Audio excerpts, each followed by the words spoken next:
Welcome back, everybody. We're on episode 11. Happy New Year, happy January. And we thought we'd kick off January with a bit of a Q&A. So we've been asking you for some of your questions, which Jamie is going to give to us in a second. But we thought that would be a good way to start the new year. So what's our first one?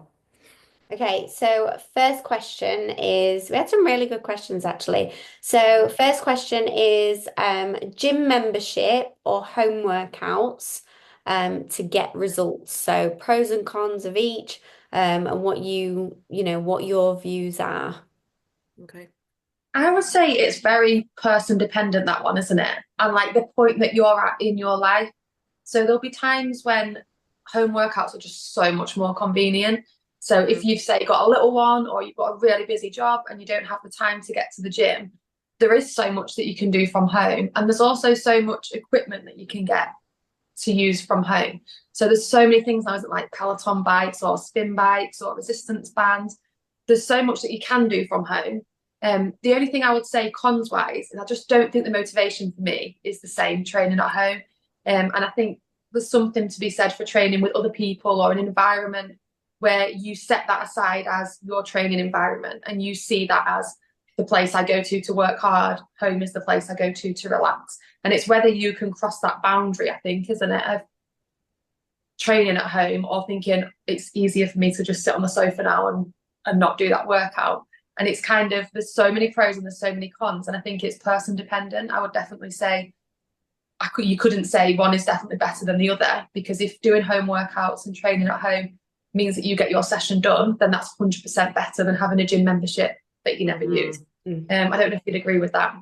Yeah, I think I'm all for home workouts. I think that's definitely something that I've done more regularly, but I completely agree. I think they're easy to do and they're convenient, but they're also easy to not do and to avoid. Mhm. And like you say, associating home with like chilling out, family time, whatever, and then associating the gym. But like you say, it is person dependent. I do think there's a space for in the gym, like that place of like, especially if you're in the early days of your fitness journey, like that education piece and practicing your form, and there's a bit more support there. Um, so yeah, no, I'd completely agree. I think it's person dependent. There's pros and cons to both, but whatever it is that's gonna allow you to get it done, if that's the gym or whether that's at home. And confidence wise as well. There'll be a lot of Yeah. people that just don't have that confidence to go into a gym yet. But actually playing around with some squats in your living room when no one's watching is okay. And if that's what you have to do and you have to follow some videos or film it and send it to your coach from home until you feel confident enough to go to do that at the gym, then that's fine Mm. too. Yeah, definitely. Absolutely, yeah. I agree with what you're both saying. I think results wise, it depends what your goal is and what results that Mm. you're looking for. Um, for me, because I've been away from the gym now for I think it's about 6 months I've not been in a gym. And it was God, I think I've been to the gym for about 15 years. I don't know, something daft like Uh, that. Like it's just been part of my life. Um, it depends what your goal is and what your results are. Home workouts, absolutely, you can achieve your goals. And I think lockdown proved that when everyone just like was able to, put dedication towards them. I think that having a place at home that is a designated area to work out helps 1,000,000%. When I was in my old house and I didn't really, and it, apart from having the garden, if the, I just have the like the living room or something like that, I found it really hard to do a home workout. But Mm. now we've moved house and, I have got a bit more of a designated area or if you've just got a space in your house which you can just have solely for your workouts. But I think for me, I found it difficult to, like you say, find that motivation because what I do is busy myself with putting washing on. Yeah, there'd be so many more distractions around the house and I'd just put the workout off if I didn't get it done first thing in the Yeah. morning. And I found that yeah, so that was one of the things. But results wise, I think if you're going for muscle building and more like hypertrophy, where you really want to gain muscle, then my preference would be in a gym because Mm, you've got a lot more exposure to different weights. And like, your leg press and things like that. Not that you can't resemble that at home, but I think home workouts for people with your basic few dumbbells and a yoga mat, you are looking at more of the hit workouts or doing Pilates or something like that. So it purely just depends on what gets you through. Um, and then time again, how long it takes for you to get there and back to the gym. Um, I do think that sometimes people in the gym spend one thing I found is when I do like hypertrophy, like heavy sets in the gym, I could spend well, you have to spend like 2 minutes at least in your waiting rest time. Yeah, So that is an that's your hour. mobility time. Throw your Yeah, mobility in those little spots. That's your little tip from me. yeah, exactly. So that there is turning your session into an hour.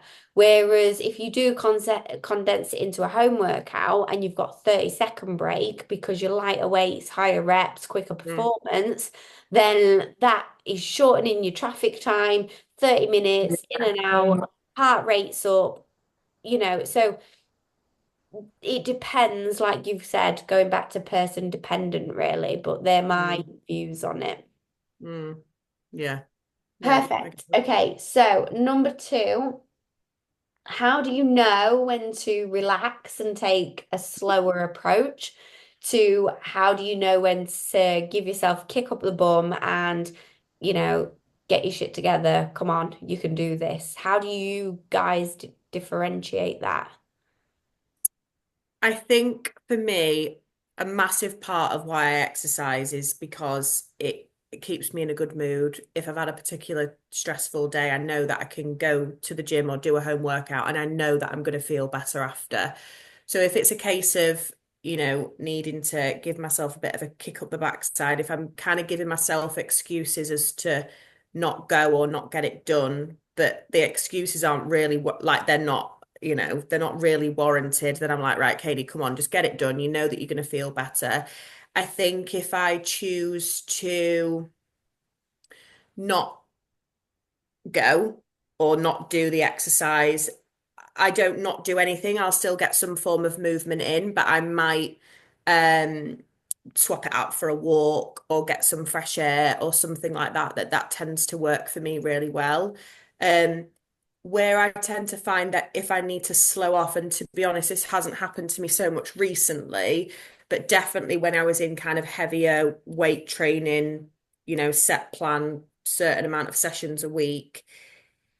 For me, it would be if I was almost tracking things too much, um, almost like borderline obsessing a little bit. I knew that I needed to take a bit of a back step.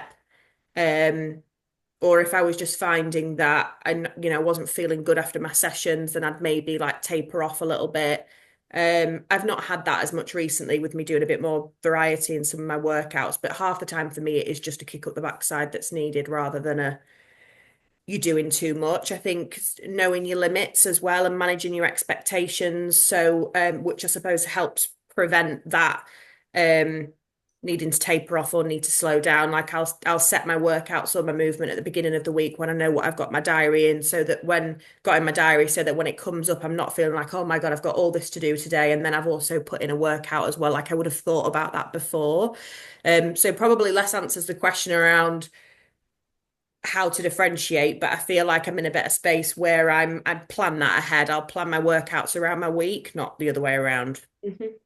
And I think you know yourself, like if you've not been doing much for the last few weeks and you can't be bothered, then you probably need to kick up the bum. But if you Mm, know you've been really, really consistent and then you're thinking, I really can't be bothered, then it's probably because you need a rest. And you know mm, yourself what the last few weeks have looked like to you and whether yeah, they've looked consistent or not. And if they've been consistent, really consistent, and you're thinking, oh God, I really can't bother to go to the gym right now, or I really can't bother to do as much weight. I want to drop it down a little bit, or I want to go a little bit lighter. And you've been really consistent for the last few days, last few weeks, then 100% you probably need the rest. Whereas if you've not been that consistent and you've not done too much, then you probably need to get going with it.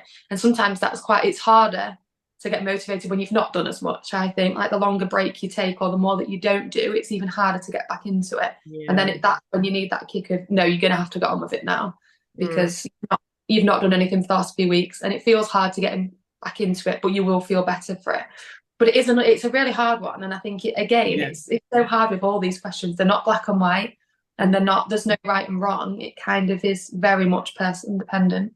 Yeah. Absolutely. I think mine would be the two things that I probably do like a bit of a head to toe scan. So I would really check in with how I'm feeling. Like how do my muscles feel? How does my belly feel? How's digestion been? How's sleep been?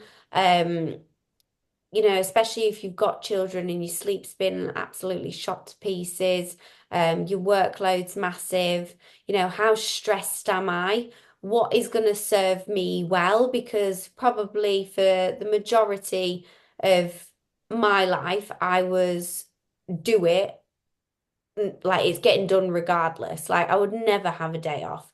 And it was only till I really had to slow down because my body told me to, because I'd lost my periods, I'd lost, my body was just telling me I needed to slow down. It wasn't like in a case of wanting to or not wanting to. I had to. And it was so difficult. So sometimes it's actually worse to fight against, so having a full body check-in, like how do I actually feel? Um, and I as well try and like envision how am I gonna feel after I've done it. Mm.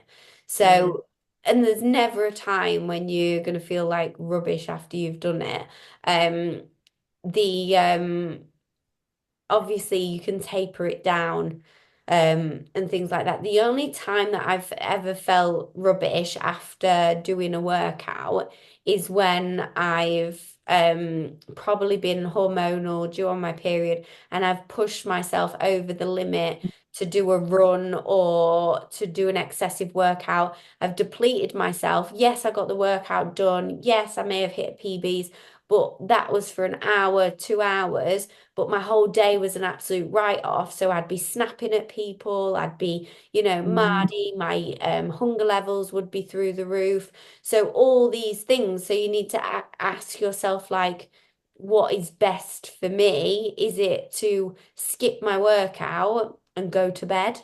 Because if it's going to take Mm. you half an hour to drive to the gym, come back, got to get showered, and you're absolutely knackered, just go to bed and do a better workout tomorrow. Mm. So like you said, Sarah, I really like if you know that you haven't been pulling your weight, then kick yourself up the bum. But if you have and you think like actually I haven't actually had a day off, or I've had rubbish sleep, I've been ill, everyone's been ill recently. So just checking in with yourself is the biggest factor. Yeah. Yeah, definitely.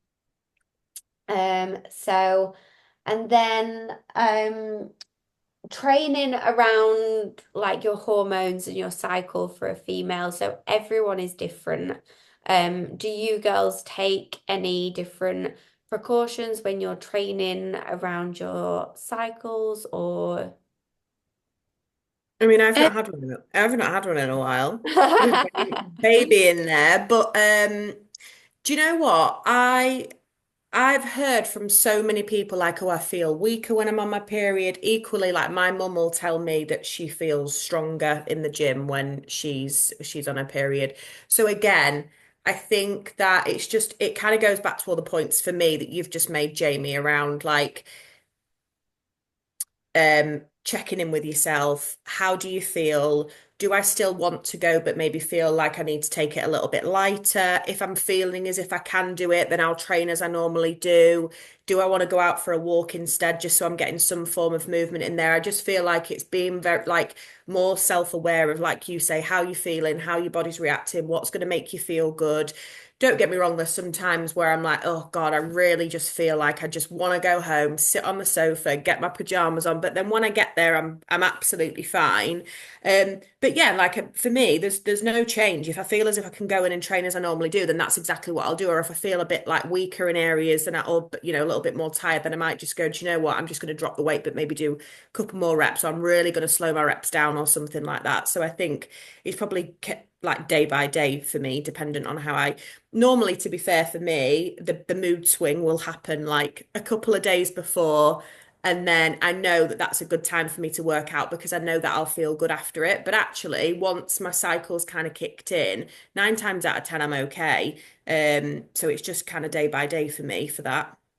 And I think as much as every person is different, every person's cycles are different. Like there'll be some Yeah. months where like I feel fine. There'll be other months where I think I really don't right now. Yeah. I think it's very much, and I don't think it's necessarily just dependent on your cycle. Every session, if you've had more stress in your week, or if you've a little bit more Hmm. tired to do more other sessions, going in and kind of working out to the level that feels right that day. And that Mm. isn't always based, like say, on your cycle. You might have had more of a tiring week, you might not have slept as well. And you go in and you think, actually, I've not hit as much as I would have last week, but I've still hit the max that I can today. And it's that saying, isn't it? Like, if you only have 40% to give and you give 40%, you've given 100%. Yeah. Um, and I think you need to kind of just go into every session of, I want to work as hard as I can, but that might be different today as it to what it was last week, and that's fine. And just work into your ability on that day, and that will be different every month, every week, every day, and not just on your cycle for that month, because, like I say, they can be different for women. Every month seems different, doesn't it? Hmm. Yeah, Yeah. absolutely. I think it's really interesting. So I love all the data, the stats, and I'm an absolute hormone, like I just love it.